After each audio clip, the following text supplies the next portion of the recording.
I gotta stick with it. I'm sorry. Player 412. I don't think that's... Wait, no, that's your decision.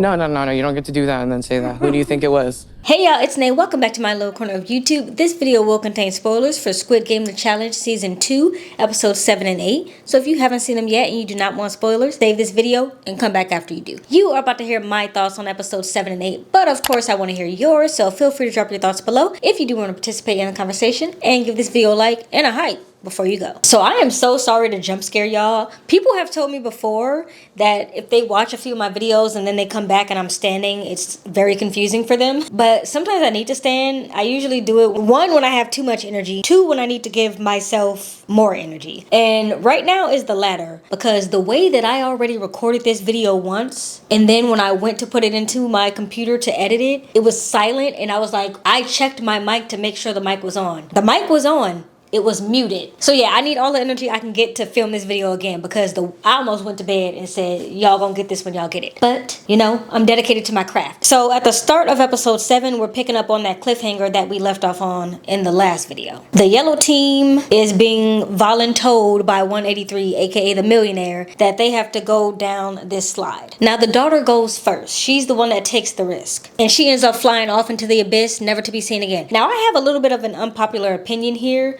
Player 072 thus far has appeared to, and maybe genuinely is, playing a very wholesome, very I'm here for my friends type of game. She cries a lot. She seems really empathetic, right? But during that time when her and the daughter were trying to decide which slide to go down, it was 072 who said, I have a great feeling about the left slide. I feel it in my body. I feel it in my soul that it's the left slide, but I don't want to go first. What is your gut telling you? I think it's left. Left feels good. I think it's left. I don't want to go first. I'm scared. I can go first. I trust her gut feeling. And my thing is, if you felt it that deep within your heart of hearts that that was the right way to go, why didn't you want to go first? And why did you let your teammates say, it's okay, I'll go first, I'll take one for the team? I don't know. To me, I feel like the daughter kind of got set up to take one for the team, because if I'm looking at you and you're my teammate and you're saying, I know it's the left one, I feel it that it's the left one, then you're gonna be the one to take the risk. Why am I the one taking the risk for you when that's you saying that you think that's what the right one is? And so the daughter takes the risk, flies into the abyss. Wow, rapper skills on 10 right now. She flies into the abyss, and of course 072 now knows not to go down the left slide. It just feels like a little bit of a setup. Not saying that she knew which one was which, but if you are saying that you know and you really feel that it's the left one, then why don't you feel it enough to be willing to take the risk to go first? That's all I'm saying. And in the end, she still had strong animosity towards 183, because of course he got her friend sent home. But I'm just saying that she didn't really help with her friend being sent home either.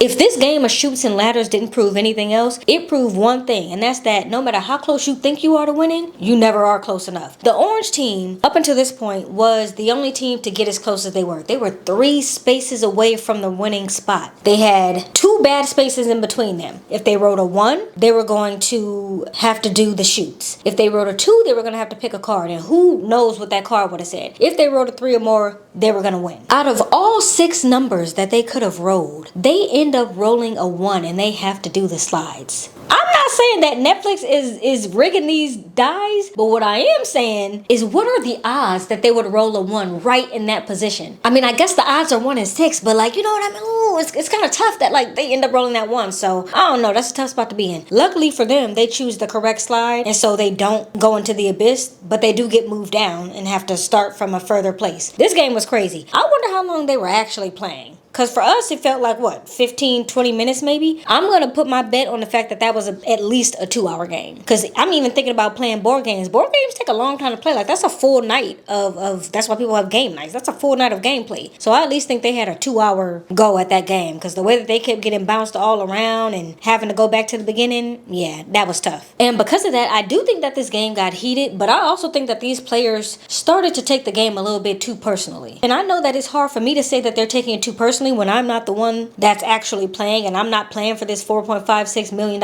I get it. I can't really say too much. However, I think that's the point. It's not personal. It's about the money. Everybody wants to win the money. Now, 072 pulls a card that tells her that she needs to send the team back to the beginning. She has a few options. I think the blue team was closest to the end. However, she chooses the pink team. And the reason that she chooses them is because a little earlier in the game, they pulled a card that said if they land on a slide, that they get to swap with a different team and make them go down a slide instead. Which, of course, if the slide was unknown, then that means that they were up for elimination. And in 072's eyes, that was an advantage, which it was a little bit of an advantage. So she decides to knock them back to the beginning because of that advantage they had. On their way back down, 072 says, "I'm so sorry." And one of the people on the pink team says, You can tell that to my son.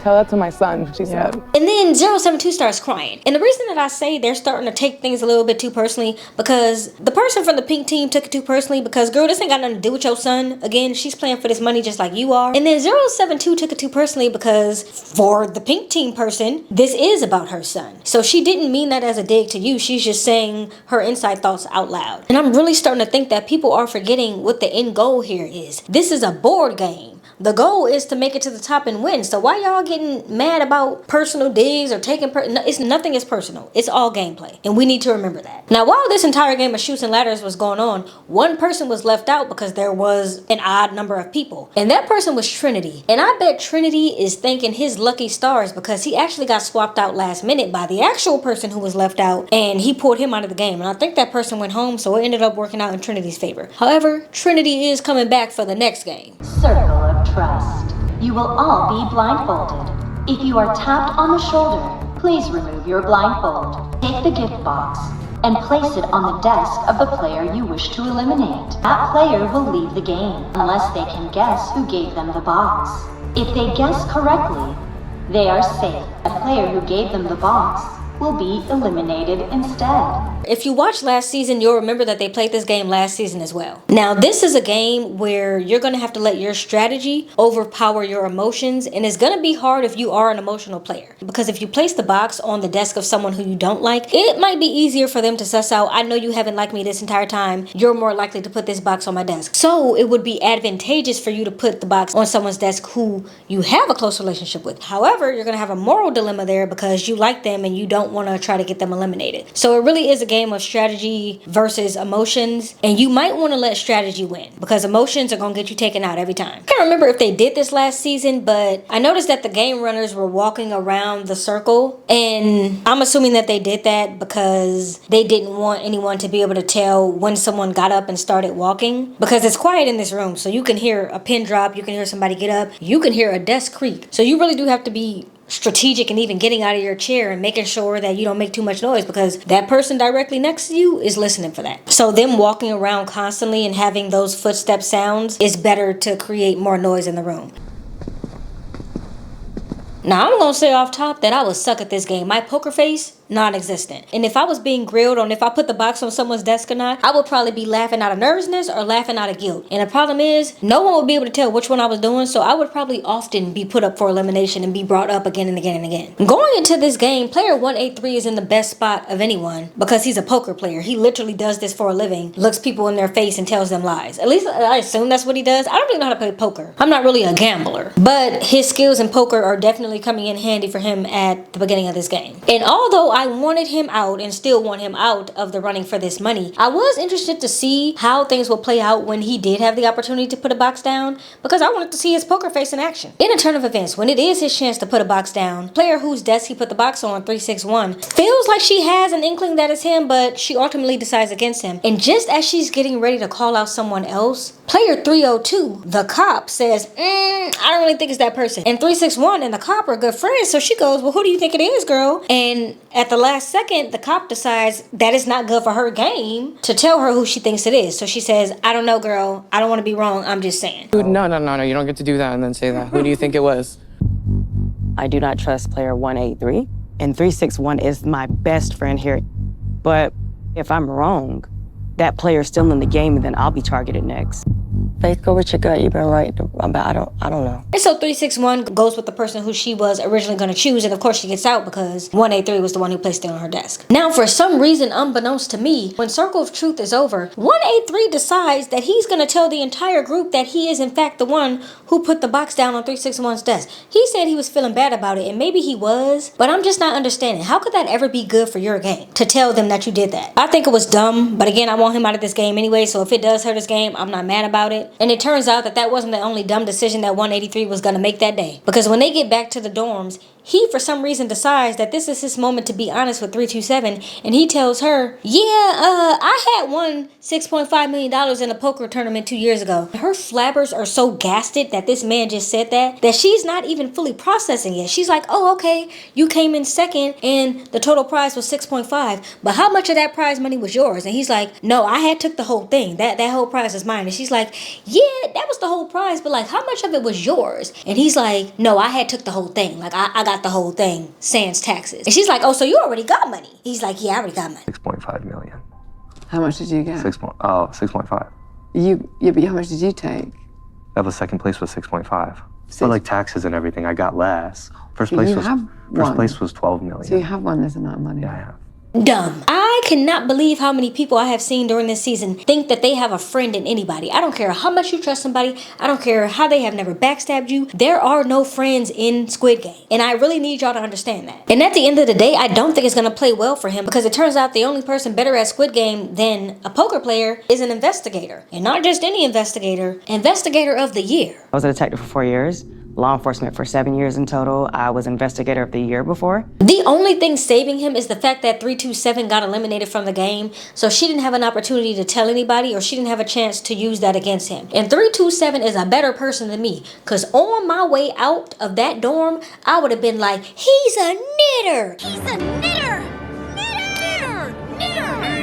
Everybody would have known that he was a millionaire. Ain't no way, because what I have to lose? Unless there's some type of rule that they can't say anything on their way out, I'm not understanding why she didn't throw that man to the wolves as she left, because I would have done it. Now, the game that ends up taking 327 out is Shuffleboard. Again, another game that I would not have been good at, because I either would have overshoot past the line or significantly undershot before the line. So I probably would have been out. They were told to break into 2 groups of 3, and then they would compete in those groups of 3. And then the person who got the furthest from the line in each of those groups will go head to head with the other team, and those 2 people would be up for elimination. 327 takes her shot with her puck. 398 takes his shot. It seems like they are within millimeters, inches. I don't know actually how to count those, but I think millimeters are smarter. 398 wins. 327 has to go home. And so we are left with our final 5, and they get their tuxedos, and they're gonna sit at the top 5 table. And our top 5 are 183, 027, 398, 017, and 302. The fact that y'all have allowed 183 to make it this far in the game, and when I say y'all, I mean everybody. The other players, Netflix production. Why did this man make it this far in the game knowing that he already has millions of dollars? I am going to feel away if he wins. I can't deny that, because truly he's gotten way too far as it is. And we found out that Trinity doesn't even have a job when he gets back, which I think happens more often than we think with reality shows, because one of 2 things ends up happening. One, their employer doesn't want to employ someone who's been on a reality show, so they get let go because of that. Or like Trinity's situation, they end up being gone for way too long and their employer just can't keep it going. Depending on what kind of job you have, you know, you might not be able to do that. So he really is risking his livelihood, because if he don't win this money, he gonna have to hit this job market. Of the players left, I can't really say that I'm rooting that hard for any of them. I feel like I barely know 017, 302, or 398. And when it comes to 183, I already said why I'm not rooting for him, because he's already a millionaire. And then when it comes to Perla, I just don't really, I don't have a draw to her, so I'm not necessarily rooting for her. So for me, whoever wins at this point. Let me know below who y'all think is going to win, or who y'all hoping win. I did see at the end of episode 8 that Netflix put a QR code up for us to vote on who we want to be in season 3, so definitely do that if you haven't done it. I'm going to be doing it. And just to clarify on this, it looks like they're allowing one person from this season to come back for season 3. So that's exciting. I don't know if they're going to have a mix of players from season 1 and season 2 on there, but yeah, I'm definitely think I'm going to get player 100 back in the game. Or even the twins. I would love to see them come back. I will, of course, see y'all back here for the finale next week. Hopefully the video actually has sound this time. And I'll see y'all next week. Bye! We start these 2 episodes off with the game that we ended up, girl, see, I don't know what I'm saying anymore, because I already said all of it. There's a piece missing from here. Yep, there's definitely a piece missing from here. Version and history, for sure. Yeah, this is the correct one. Now, 02 card pulls a set, not 02 card. Tell that to my son. I'm gonna just put the clip in, I'm not gonna. So. This is not a test. This